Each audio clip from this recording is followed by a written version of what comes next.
Bah, tout le monde dit: «Ah, il faut plus dissocier, l'œuvre de l'artiste». Mais si, sinon il y aura plus une œuvre d'art, il y aura plus un tableau, il y aura plus un film dans 10 ans. Enfin, faut mesurer que les artistes ne sont pas des saints. Attends, pause. C'est quoi le Crayon Média? On est une équipe qui vous propose du contenu vidéo respectant 3 piliers: le débat, l'ouverture d'esprit et la pluralité des opinions. Notre but, faire réfléchir et permettre la libre circulation des idées. Bonne vidéo. Bonjour à tous, c'est Antonin pour Le Crayon. On se retrouve aujourd'hui pour un nouvel épisode d'Œil pour Œil, le format d'interview débat où des invités engagés viennent nous présenter leur point de vue. Aujourd'hui, on est avec Caroline Forest. Caroline Forest, bonjour. Bonjour. Caroline Forest, vous êtes éditorialiste, chroniqueuse à Marianne, réalisatrice, anciennement journaliste chez Charlie Hebdo pendant l'affaire des caricatures. Vous avez récemment publié un ouvrage Génération offensée. Alors je vais commencer avec une question assez naïve. Qu'est-ce que vous avez cherché à raconter dans ce bouquin Génération offensée? Ah bah non, mais c'est la bonne question, hein, je vous rassure. Du coup, c'est pour ça qu'on écrit des livres, c'est pour avoir ce genre de questions toutes simples mais réelles. J'ai essayé de brosser une alerte, en fait. J'avais déjà beaucoup écrit sur la liberté d'expression, sur l'égalité, qui sont 2 de mes combats et 2 de mes passions. Et là, j'avais le sentiment que la passion pour l'égalité, parfois, marchait un peu sur la liberté d'expression, de plus en plus. Et qu'il y avait une incompréhension, beaucoup avec les générations d'après, sur qu'est-ce qu'on peut mettre à l'intérieur de cette liberté d'expression, qu'est-ce qui relève de la haine, qu'est-ce qui relève de la liberté. Donc voilà, j'ai pris beaucoup d'exemples. On m'a souvent dit à la sortie du livre: oui, mais vous parlez que d'exemples, beaucoup d'exemples viennent des États-Unis ou du Canada. Ça n'arrivera jamais en France. Et puis 3 mois après la sortie du livre, tout le monde me dit: ah, mais c'est fou, on est complètement là-dedans, on y est déjà en plein. On est en plein dans quoi? On est en plein dans le fait de penser que, par exemple, on n'a plus le droit de parler selon sa couleur de peau, le fait de vouloir censurer des œuvres d'art, des pièces de théâtre, C'est le cas en souvent, France? bien sûr que ça commence en France et de plus en plus, des œuvres antiracistes, des artistes antiracistes sont censurés en raison de leur couleur de peau. Et plus généralement, c'est quelque chose que j'avais noté pendant l'affaire des caricatures, donc ça monte depuis un moment, hein. C'est qu'il y a un vrai débat à avoir. On le voit dans les sondages là, des jeunes sur la question de la laïcité et la liberté d'expression. C'est que vraiment, il y a un malentendu fondamental qu'il faut arriver à lever. Critiquer des croyances, y compris des croyances religieuses, ça fait partie du débat d'idées. Ça n'est pas du racisme envers les croyants, envers les personnes. Et il ne faut pas le confondre, parce qu'à ce moment-là, on finit par banaliser le racisme qui existe vraiment et qui, lui, devrait tomber sous le coup de la loi, et on interdit la liberté d'expression. Il y a 120 thèses qui sont en cours sur la question de l'islamophobie. Or, c'est un terme qui est, pour le coup, pas du tout rigoureux. C'est un terme qui souvent confond une démarche, encore une fois, critique, un travail d'investigation ou d'analyse sur la radicalité religieuse, avec du racisme envers les musulmans. Donc, d'un côté, il y a une tendance à l'université à finalement plutôt vouloir qu'on ne parle pas de certains sujets. Il y a des intervenants qui se font attaquer même physiquement quand ils déplaisent à un certain courant étudiant, un certain courant enseignant. Et de l'autre, quand on pose le débat, alors même le débat est interdit. On nous dit non, mais il n'y a pas de problème, circuler, il n'y a rien à voir, les islamo-gauchistes, ça n'existe pas. Vous pensez que ça gangrène la société comme Frédéric Vidal? Non, je pense que ça gangrène l'université, pas la société, c'est pas pareil. Dans la société, c'est un courant qui est très minoritaire, c'est certain, mais par contre, au sein de l'université, c'est vraiment un courant qui est en train de monter, et c'est un courant qui... C'est pour ça que le débat a mal été lancé, il ne faut pas tout confondre. Il y a plein de sujets qui sont sur la table à l'université qui ne relèvent pas tous de l'islamo-gauchisme. Il y a la question de la dérive de l'UNEF, qui est une vraie question. C'est plutôt un crève-cœur, en fait, pour les gens qui, comme moi, ont connu l'UNEF du temps de sa splendeur progressiste, c'est-à-dire du temps où c'était un syndicat qui portait des valeurs de gauche, d'égalité, de liberté, et qui aujourd'hui porte plutôt des valeurs régressives. Pour vous, c'est le symbole de la génération française, l'UNEF? L'UNEF d'aujourd'hui, pas tous les militants de l'UNEF, mais de la direction de l'UNEF d'aujourd'hui, oui, vraiment. Mais c'est même le symbole d'un effondrement. Je veux dire, c'est le syndrome d'une envie de pleurer. On a tous envie de pleurer quand on voit ce qui est devenu l'UNEF. Et encore, moi, j'étais pas militante à l'UNEF, mais les anciens de l'UNEF, eux, ils sont carrément en dépression. Mais ça va bien au-delà. Il y a toute la question qui est plus, en fait, moi, ma racine, je viens du féminisme, je viens du combat pour les minorités sexuelles. Et je me suis battue pour qu'il y ait des études sur ces questions-là à l'université. On voulait importer les studies à l'américaine, c'est-à-dire des gender studies, des post-colonial studies, des cultural studies. Sauf que l'esprit, c'était pas d'ajouter, c'était pas de faire en sorte qu'il y ait une sorte de ghettoisation intellectuelle où il y aurait qu'un seul du courant du féminisme, qu'un seul courant de l'antiracisme, et que tous les autres seraient traités de paria, d'exclus ou interdits C'est de le cas parler selon aujourd'hui? couleur de peau. il y a un courant plus sectaire que d'autres qui l'a vraiment emporté dans ces enseignements-là.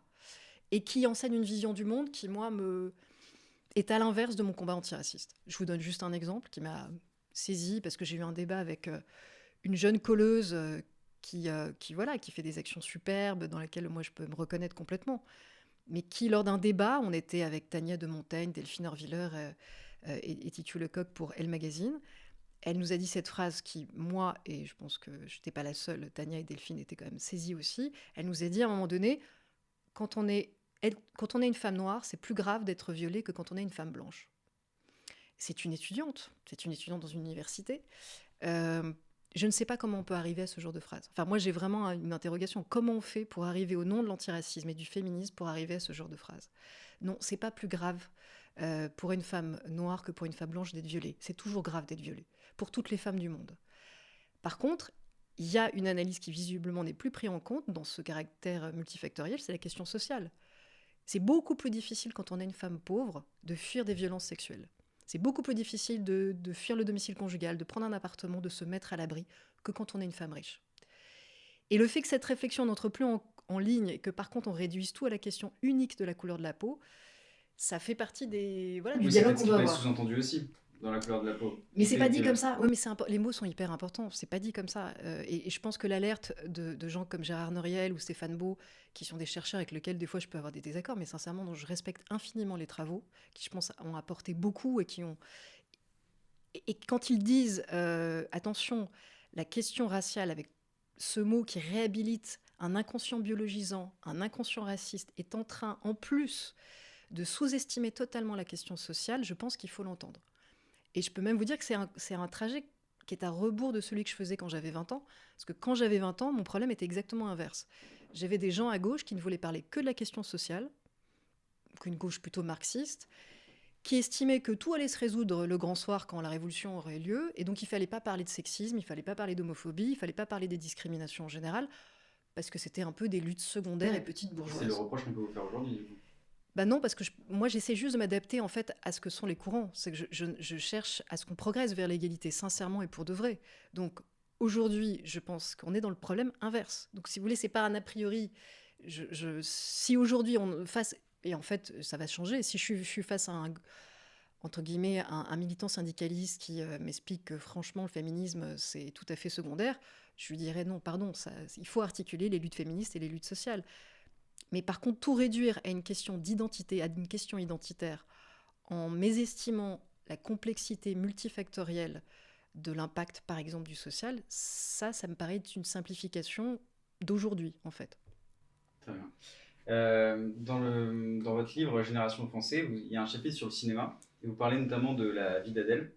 Et il y a un passage que vous n'appréciez pas, et vous dites « Je n'avais qu'à tourner la tête ou réaliser d'autres films, c'est ce que j'ai pu faire avec Sordane par exemple. » Vous faites une petite promo dans votre livre, mais au-delà de ça, je voulais poser la question, est-ce que plutôt que de déconstruire, est-ce qu'il faut plutôt reconstruire ?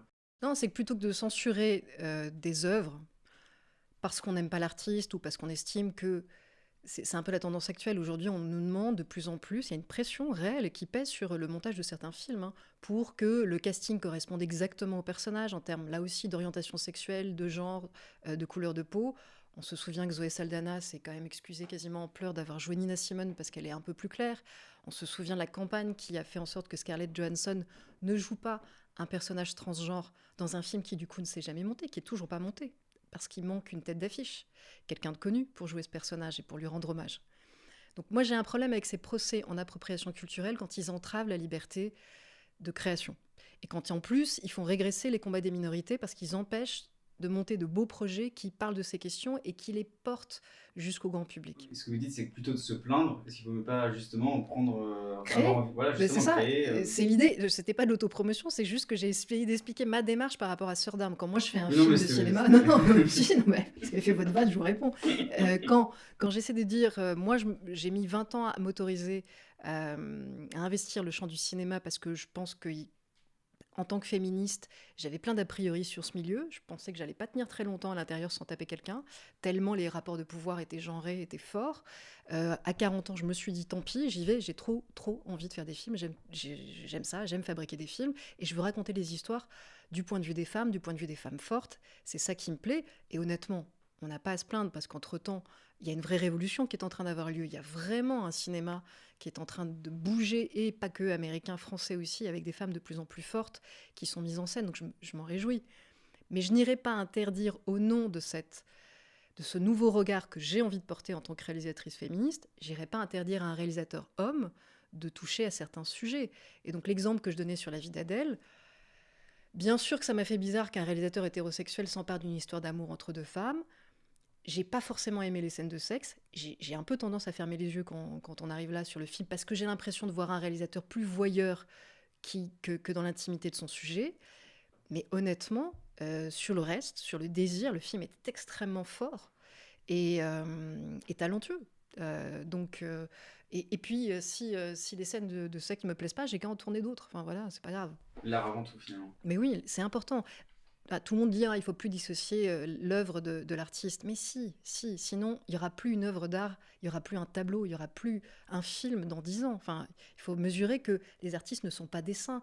Et si on veut avoir que des artistes qui sont des saints, alors à ce moment-là, on va vraiment se faire chier. Sincèrement, ça va être terrible comme vie culturelle. Donc, c'est pas la même chose de dire un homme est protégé parce qu'il est artiste. Non, si un homme est violeur, il est violeur.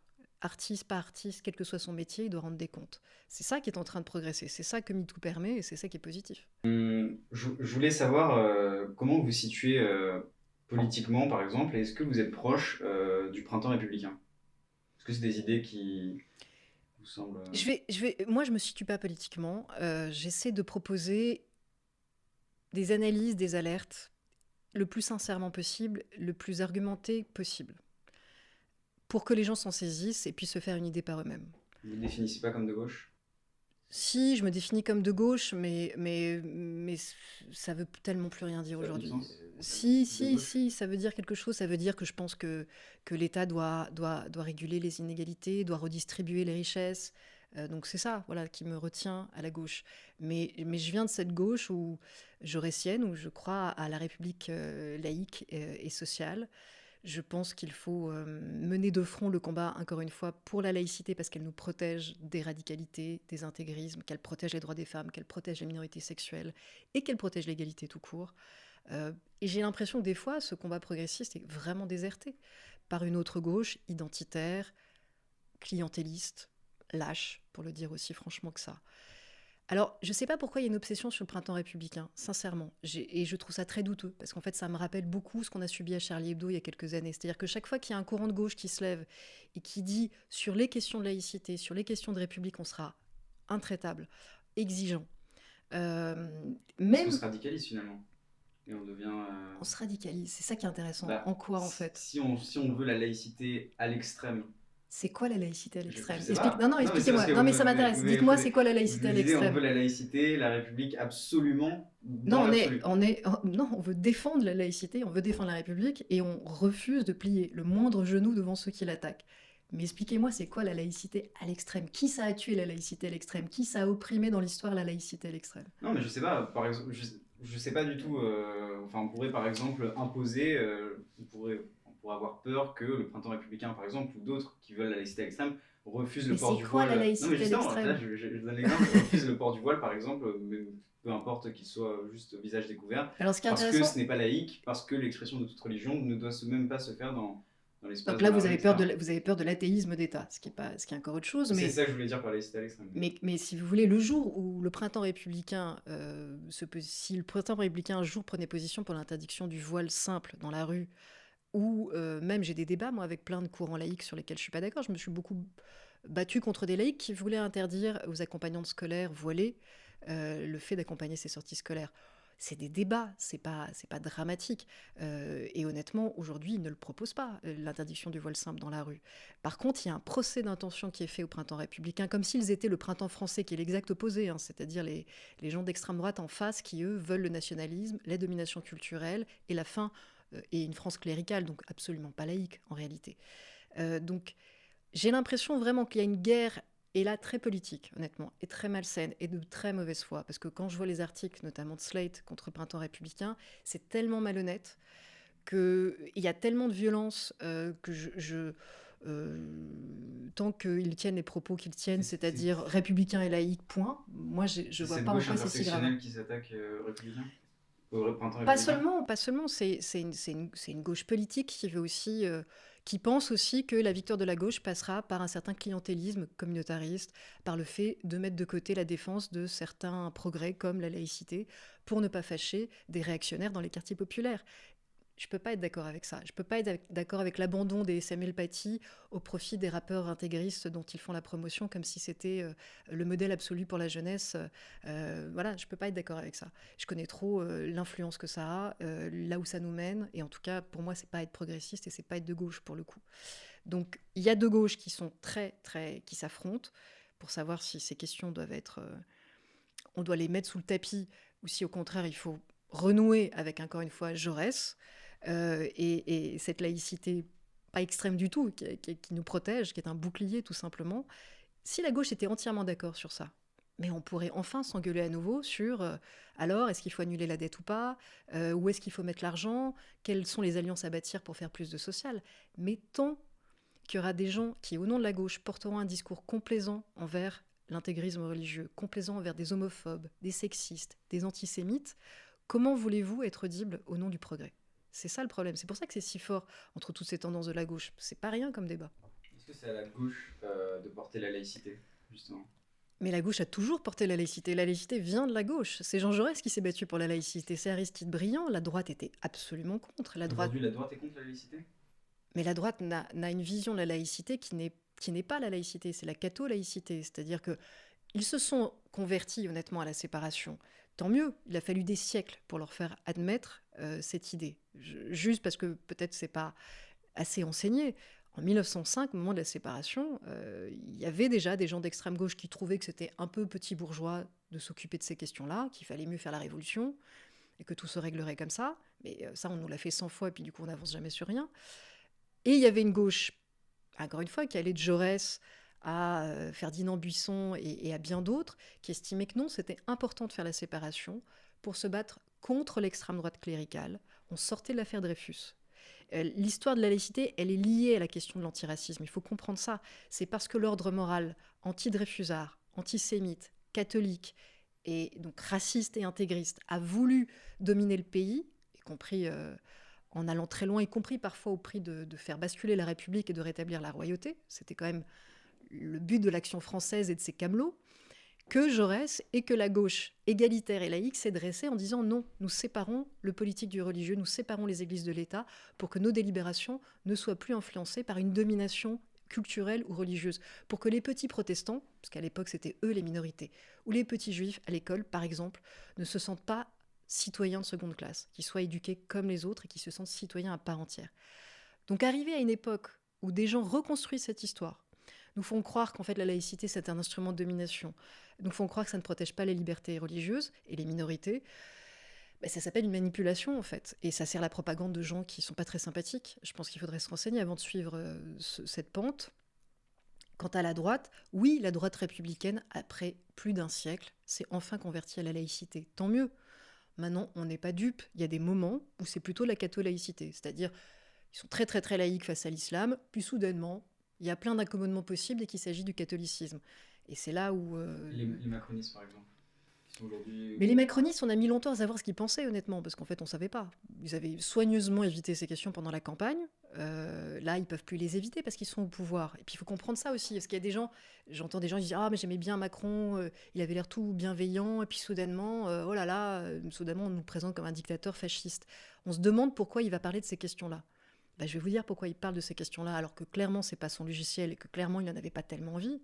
C'est pas pour le plaisir de parler d'islamisme, parce que ça fait plaisir à personne et en plus, ça vous met en danger. Et puis, lui, accessoirement, il est menacé de mort depuis qu'il traite de ces questions-là.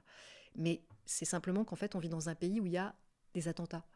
Et ils ne vont pas s'arrêter du jour au lendemain. Ils ont beaucoup ralenti et c'est tant mieux. Et j'espère qu'on est sur la fin.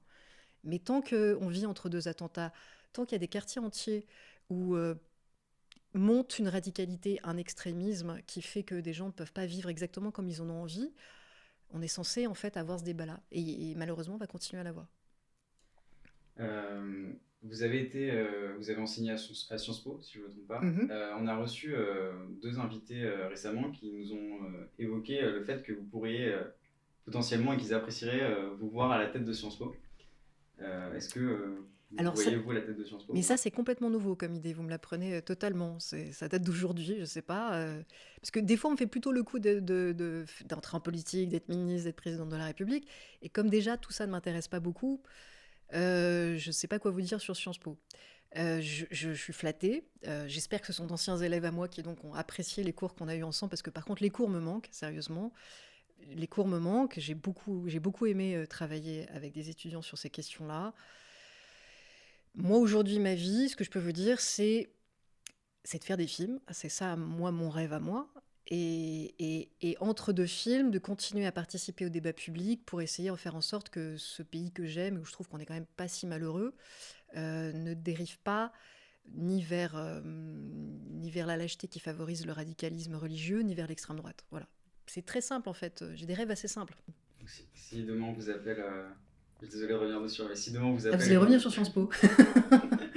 mais si demain on vous appelle, on vous propose le poste, vous y allez ou pas? Très sincèrement, non, je pense pas. Très sincèrement, je pense pas, non. Non, parce que justement, vous voyez, ma vie, elle est construite toujours sur la liberté. En fait, moi, si je voulais, je pourrais être tous les jours en télé, en radio ou dans les médias. J'ai des invitations tous les jours. J'essaie de garder que celles que je trouve vraiment importantes pour essayer soit de toucher un public comme le vôtre, plus jeune, parce qu'on n'a pas beaucoup d'endroits pour parler aux plus jeunes. Soit je me dis, bon, bah, c'est un endroit où il y a des gens intelligents, je vais pouvoir avoir un peu de temps pour la complexité. Mais j'ai cette obsession depuis très jeune. Je ne veux pas dépendre d'un seul métier. Je ne veux pas avoir un seul employeur. Je veux pas avoir. J'ai besoin, moi, de faire toujours beaucoup de choses à la fois. Parce que du coup, si quelque chose ne me plaît pas, je peux partir.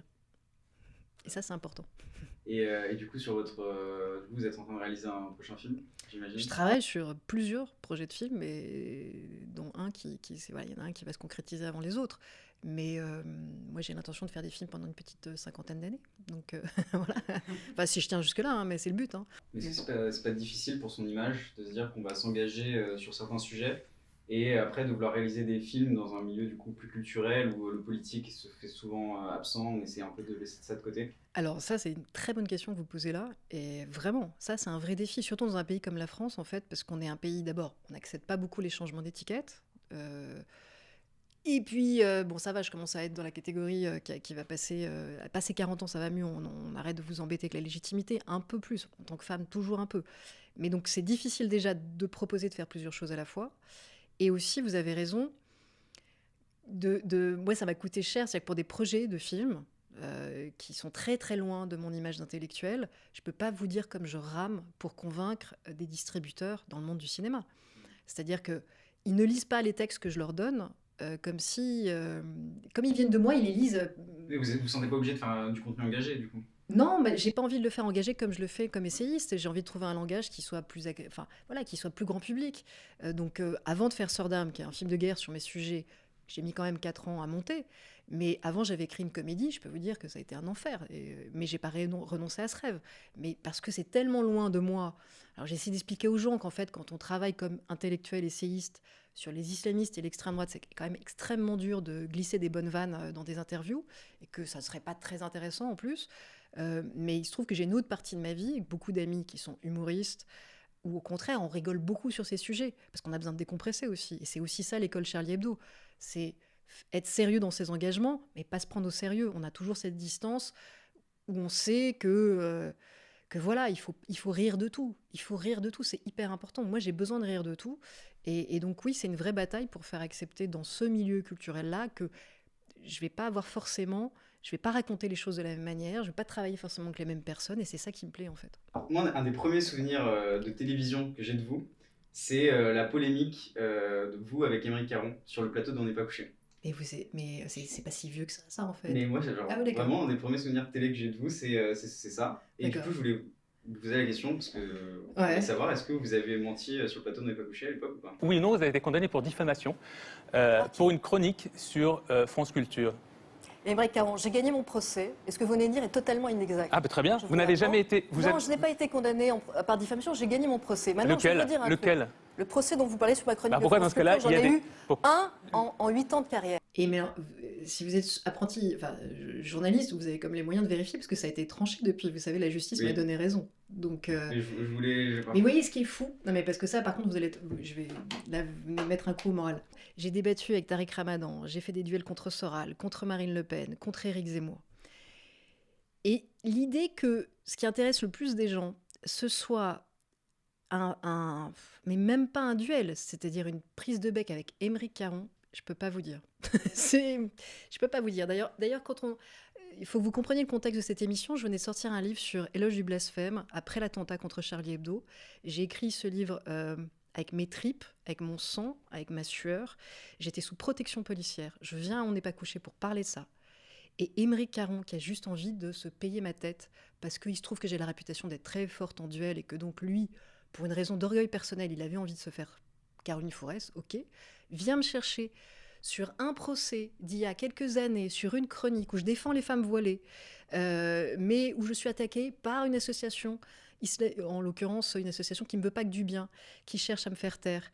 Et comme dans tout procès, il y a plusieurs étapes, et il se trouve que juste avant de rentrer en plateau, quelques jours avant, mon avocat m'avait dit « T'inquiète pas, c'est bon, le procès, on va le gagner, parce que de toute façon, ils n'ont même pas fait les choses correctement. » Et donc, c'est plié. J'enregistre cette émission, il vient me chercher sur ça. Je lui dis « Écoutez, je cherche à passer à autre chose. » Je lui dis « Mais on ne va pas parler de ça pendant... » Je cherche pas rendu fond, donc je lui dis ça. Et ça devient l'affaire du siècle. Mais ça vous dit ce que c'est que la société du spectacle sur l'anecdotique, parce qu'après, l'avocat qui était face à nous, pour faire en sorte que le jugement donc, qui allait me donner raison, ne soit pas reconnu par le tribunal trop vite et qu'il puisse entre-temps m'accuser de mentir et que Émeric Caron puisse continuer à faire des pas de flamenco qui ne servent à rien. Je ne peux pas vous dire ce qu'il a fait derrière. Il a prétexté des calculs rénaux pour ne pas venir à l'audience. On avait une excuse à chaque fois qu'il y avait une audience pour que ça dure des mois et des mois. Finalement, la justice a reconnu exactement ce que je disais. Mais cet épisode, pour moi, c'est la mort du journalisme. Voilà, je ne peux pas vous dire. C'est la faillite de notre époque sur ça. C'est comment un point de vue anecdotique, ridicule, porté par un orgueilleux pour dévier un débat de fond, finit par prendre tout l'espace. Et j'ai trouvé ça tellement écœurant, en fait, que j'ai arrêté la promotion de mon livre. Je suis partie nager et je leur ai dit, écoutez, vraiment, si c'est ça le débat public, je vous le laisse. Parce que c'est ça qui devrait intéresser les gens autour de nous. C'est le fond, en fait. Enfin, moi, c'est ce qui m'intéresse, moi. Voilà. Je suis d'accord avec vous. Bon, alors tant mieux. Pour aller vers la fin, je vais vous poser les 2 dernières questions qu'on pose à tous nos invités. Premièrement, quelle est la personne que vous souhaiteriez voir pour un prochain épisode d'Œil pour Œil, ici à votre place? Ici à ma place. Moi, il y a quelqu'un que j'aime beaucoup, avec qui j'écris, avec qui je réfléchis beaucoup, c'est Tania de Montaigne. Donc peut-être elle va m'en vouloir parce qu'elle n'aime pas beaucoup faire des médias. Mais si vous voilà. regardez, on reçoit avec grand plaisir. Mais quand même, je la recommande vivement. Très bien. Et la dernière question qu'on pose à tous nos invités, qu'est-ce que ça vous évoque si je vous dis « trace tes contours » ? Trace tes contours. Je vous le dis en dehors du maquillage. Trace tes contours, moi je l'entends un peu comme trace ton destin, trace ton chemin et ne te laisse jamais dévier de tes rêves, même s'il y aura des embûches. Réalise tes films, écris les livres que tu veux, dis ce que tu as à dire et ça finira par être entendu parce que je crois beaucoup qu'à la fin des fins, la sincérité paye, vraiment, c'est reconnu et le travail paye. C'est pas c'est quand vous fabriquez des choses utiles pour les autres, au bout d'un moment ils savent que tout simplement tout ça n'est pas gratuit, n'est pas de l'orgueil, n'est pas de l'ambition, c'est vraiment du partage en fait. C'est vraiment du partage. On peut partager des films, on peut partager des moments de réflexion, on peut partager des livres et c'est ce qui nous relie et c'est ce qui nous enrichit. Donc dessine des contours comme ça. Merci beaucoup Caroline Forest. Merci à vous. C'était un vrai plaisir. Moi aussi. Si la vidéo vous a plu, n'hésitez pas à vous abonner, à laisser un j'aime. On se retrouve très bientôt pour un nouvel épisode d'Œil pour Œil. C'était Antonin pour Le Crayon. Salut.